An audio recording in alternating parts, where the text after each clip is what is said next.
Again, so our topic is immunity. What is immunity? Immunity is basically the health and the diseases. What? Health and diseases. What is health? According to the World Health Organization, health is well-being, state of mind. And what is disease? Disease is basically the entrance of pathogens that protect the entrance of the pathogens, that is for example, if a bacteria is entering in the body and that disturb the system of our body, so that is known as disease. So now let's come towards the type of diseases. Today we're gonna discuss only one type of disease, okay, in this video. So type of disease is duration. By the word you can identify that duration word mean how prolonged the disease will stay. How prolonged the disease will stay. Some diseases can be chronic, some can be acute. They can stay for a long time, they can stay for a short term, yes. So let's find out that what are the types of duration. Duration have two types, acute and chronic. So let's define it furthermore. What is acute?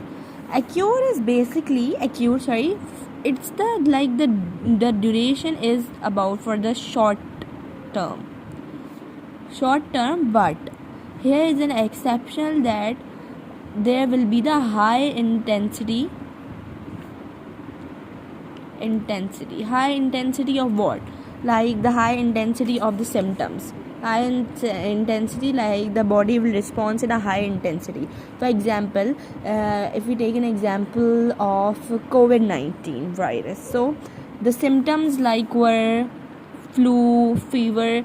Basically we always think that fever is a disease. It's not a disease, it's a symptom. It's a acute symptoms that rely for a short period but have a high intensity. Influenza, we can say,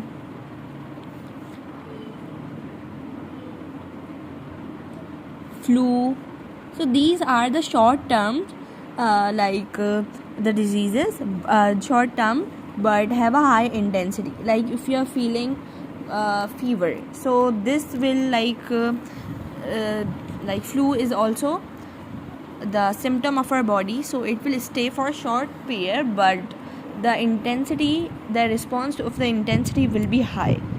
Now coming towards chronic is for the long term,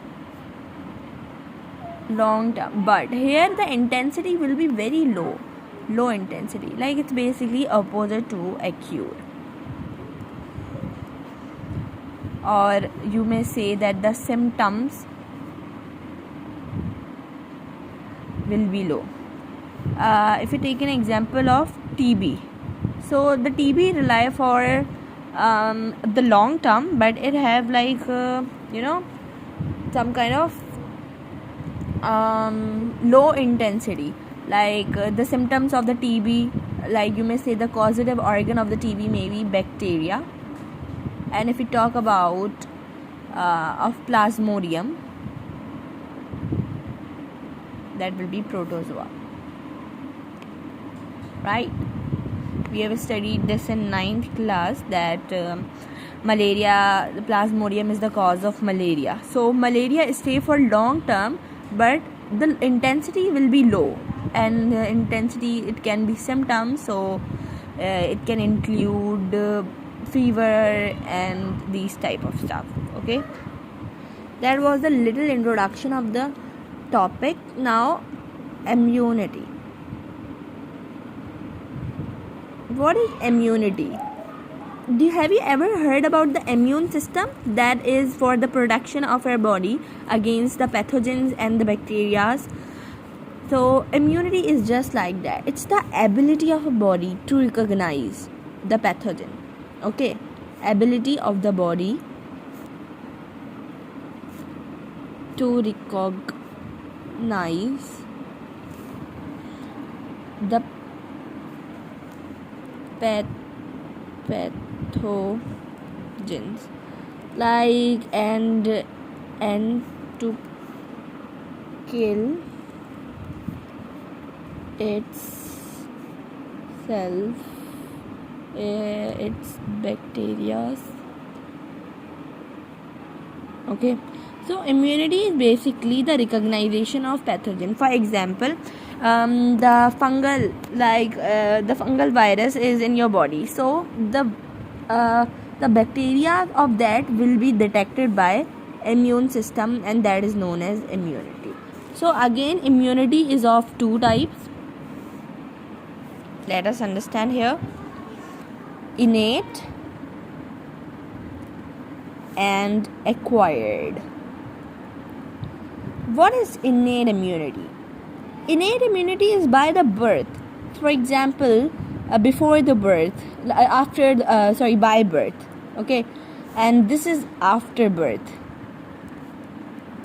I would like to explain you with the example. For example, like a person is riding a bicycle and he is not wearing nor a helmet, neither any safety instrument.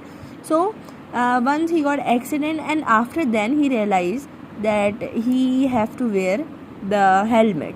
So this acquired immunity is just like that. It is like for the after the birth, whenever you have born, after your birth, this immune system will work.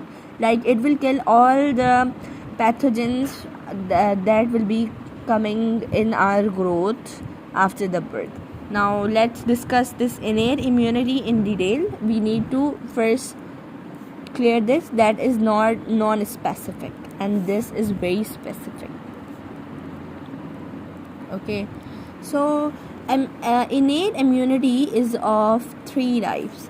Number one is not three types, but it has three barriers. Physical barrier, that include all the organs that protect us from the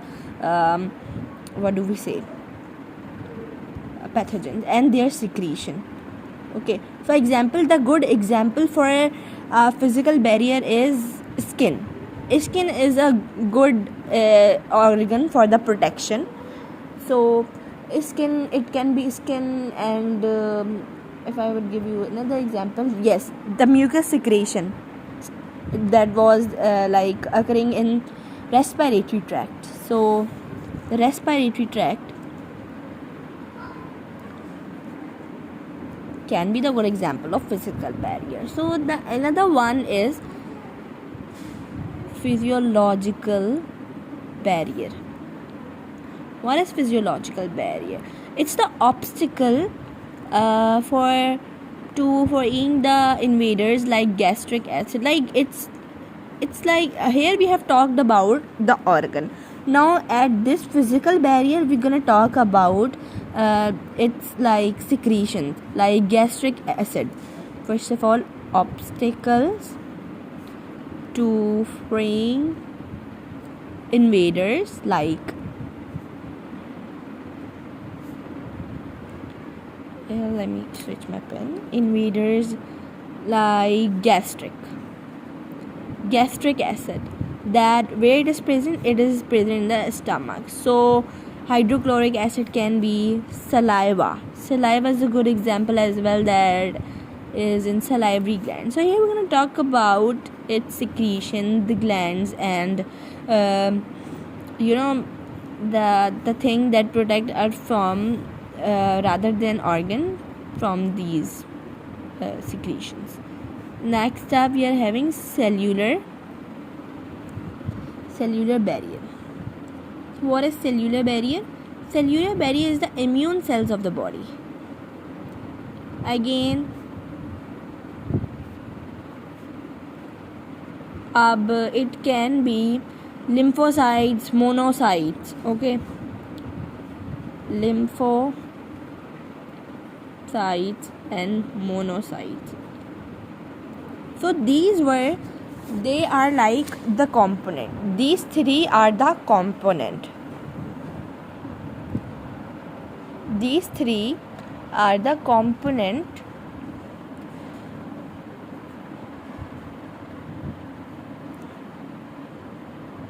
innate component.